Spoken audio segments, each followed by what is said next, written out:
El pasaje de hoy es Gálatas capítulo 1, versículos 11 al 24. Leamos juntos. Mas os hago saber, hermanos, que el evangelio anunciado por mí no es según hombre, pues yo ni lo recibí ni lo aprendí de hombre alguno, sino por revelación de Jesucristo. Porque ya habéis oído acerca de mi conducta en otro tiempo en el judaísmo, que perseguía sobremanera a la iglesia de Dios, y la asolaba. Y en el judaísmo aventajaba a muchos de mis contemporáneos en mi nación, siendo mucho más celoso de las tradiciones de mis padres. Pero cuando agradó a Dios, que me apartó desde el vientre de mi madre, y me llamó por su gracia, revelar a su Hijo en mí, para que yo le predicase entre los gentiles, no consulté enseguida con carne y sangre, ni subí a Jerusalén, a los que eran apóstoles antes que yo, sino que fui a Arabia, y volví de nuevo a Damasco. Después, pasados 3 años, subí a Jerusalén para ver a Pedro, y permanecí con él 15 días, pero no vi a ningún otro de los apóstoles, sino a Jacobo, el hermano del Señor. En esto que os escribo, he aquí delante de Dios que no miento. Después fui a las regiones de Siria y de Cilicia, y no era conocido de vista a las iglesias de Judea, que eran en Cristo. Solamente oían decir, aquel que en otro tiempo nos perseguía, ahora predica la fe, que en otro tiempo asolaba, y glorificaban a Dios en mí. Amén. Ha surgido un problema en la iglesia de Galacia. Después de la partida de Pablo, unos falsos maestros, conocidos como judaizantes, han estado socavando la fe de los creyentes. Al flaquear la fe de los gálatas, el evangelio que Pablo les había enseñado también comenzó a tambalearse. Como consecuencia, empezaron a dudar incluso de Pablo, quien les había predicado ese mismo evangelio. Así son las personas, ¿verdad? Cuando alguien quiere inculcar sus propias ideas, primero necesita desacreditar las que el otro ya tiene, para convencerlo de que lo que creías antes estaba equivocado y lo que yo digo es lo correcto. Por lo tanto, es de suponer que los falsos maestros denigraron a Pablo y lo calumniaron. Con el paso del tiempo, la fe de los miembros de la iglesia de Galacia comenzó a corromperse. Empezaron a creer en un evangelio diferente y a dudar de Pablo. Pablo escribió esta epístola para corregir a esos creyentes y a esas iglesias que, habiendo olvidado sus enseñanzas, se habían alejado de la verdad, cayendo fácilmente en la tentación. Por eso, en defensa de la verdad del evangelio, vuelve a proclamarlo, a enseñar sus fundamentos y, además, a defender firmemente su propio apostolado. Así comienza el pasaje de hoy. Para corregir a la iglesia y a sus creyentes, Pablo no tuvo más remedio que volver a hablarles del evangelio. Leamos juntos el versículo 11. Mas os hago saber, hermanos, que el evangelio anunciado por mí no es según hombre. Amén. Esto nos muestra la gravedad de su malentendido.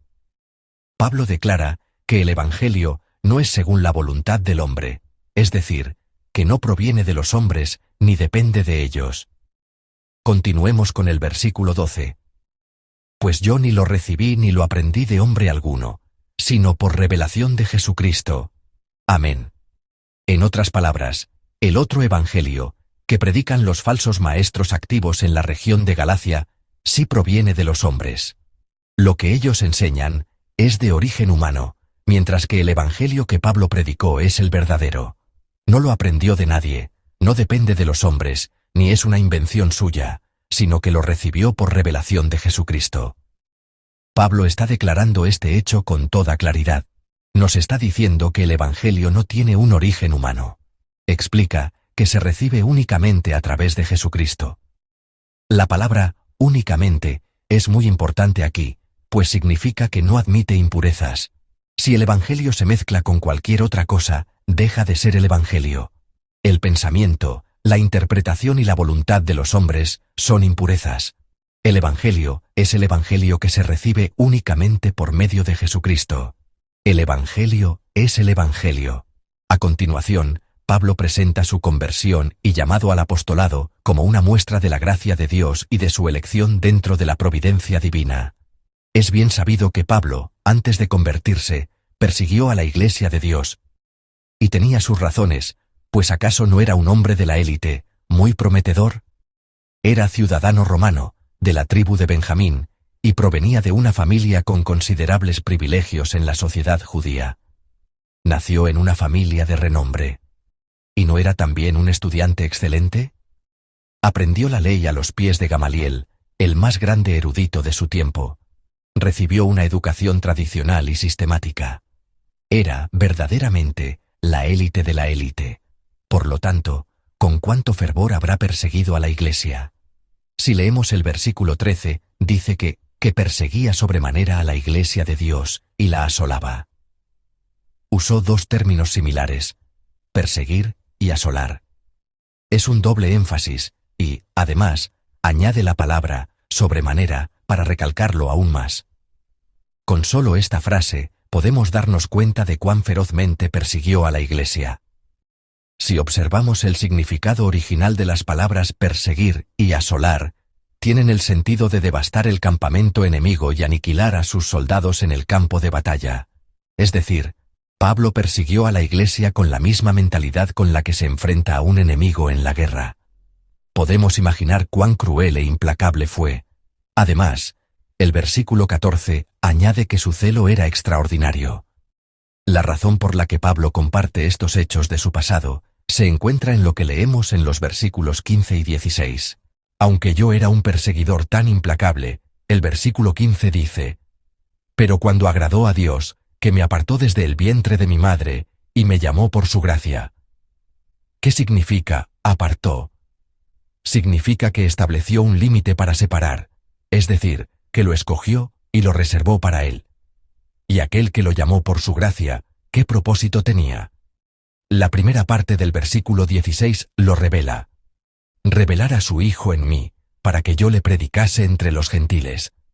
Esto puede sonar un poco complejo, pero en palabras sencillas, es una confesión que dice: yo era una persona terrible, pero Dios me escogió desde antes de nacer y me llamó. Y lo hizo para que yo predicara a Jesucristo, su Hijo, a los gentiles. Después de su encuentro con el Jesús resucitado, Pablo tuvo una clara conciencia de su vocación. Sabía perfectamente por qué Jesús lo había llamado y qué deseaba de él. Es como si dijera: yo he sido llamado por Dios. El Evangelio que oyeron de mí no es una invención humana, sino que nació de la revelación de ese Dios, de ese Señor Jesucristo que me llamó.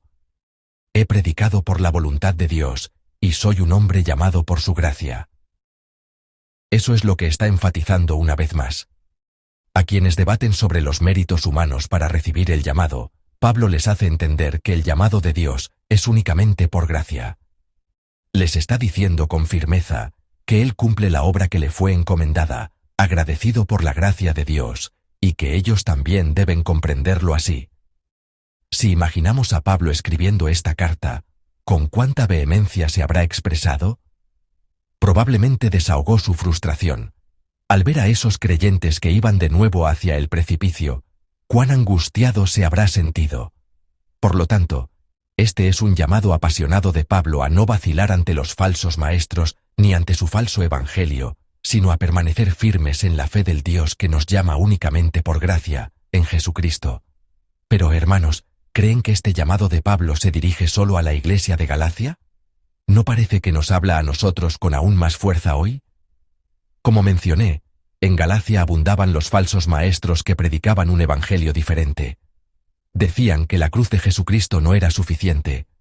Añadían impurezas al evangelio y proclamaban que eso era lo correcto. Enturbiaban la pureza del evangelio, confundían los corazones de la gente e incluso calumniaban a Pablo para sostener sus mentiras.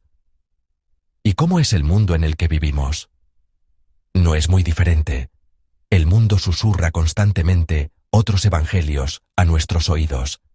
Intenta añadirle cosas al evangelio que conocemos.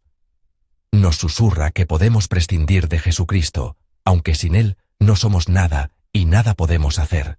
Injerta los valores del mundo en el evangelio. Dice que el éxito es la felicidad, que debes exaltarte a ti mismo, que puedes crear un evangelio a tu medida. Así, nos lleva a buscar más el reconocimiento de los hombres que el de Dios, y nos engaña con la ilusión de que, si Dios nos llamó o nos eligió, fue porque hicimos algo bueno para merecerlo.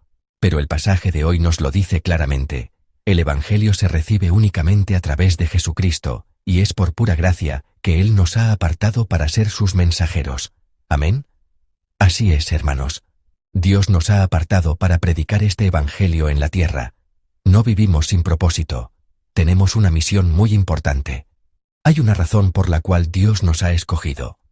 El hecho de que comencemos el día, aún cansados en esta madrugada, adorando a Dios, no es en vano. Nos reunimos en este lugar para recordar que Dios nos apartó por pura gracia, que nos llamó a nosotros, tan pequeños e insuficientes, simplemente por su gracia. Y estamos aquí para salir a vivir y proclamar ese evangelio, para comenzar el día con él. En nuestros hogares, en nuestros lugares de trabajo, en cada aspecto de nuestra vida, debemos recordar la gracia soberana de Dios que nos llamó y predicar este precioso evangelio a todos. Oro para que así sea en mi vida y en la de ustedes. Cuando Pablo vivió de esta manera, ¿qué confiesa en el versículo 24? Y glorificaban a Dios en mí. Amén. La gente, al ver a Pablo predicar el evangelio, decía: ese no es el Pablo que conocíamos, él no era así. Se quedaban perplejos y exclamaban: vaya, Dios está en Pablo. La gracia de Dios está en él. El amor de Jesucristo está en él. Así, al ver a Pablo, todos glorificaban a Dios. Esto significa que, al ver transformada por la gracia de Dios a una persona que parecía imposible de cambiar, tan obstinada y malvada, no se puede hacer otra cosa que glorificar a Dios. Por lo tanto, hermanos, la gente debe vernos a nosotros en nuestra vida cotidiana, y aunque parezcamos insignificantes, deben poder decir: Dios está en esa persona. La gracia de Dios está en ella. Es alguien que verdaderamente vive el evangelio. El amor de Jesucristo está en él. Y así, juntos, glorificar a Dios. Debemos vivir de tal manera. Ruego a Dios que nos ayude a vivir así. En esta época en la que abundan los falsos evangelios, es mi oración que nos aferremos con más fuerza a la esencia del evangelio. Que recordemos el precioso hecho de que hemos sido llamados por la pura gracia de Dios. Que vivamos cada día en gratitud y obediencia por ese llamado, y que en nuestra vida diaria solo busquemos glorificar a Dios. Que el Señor nos ayude a lograrlo. Amén.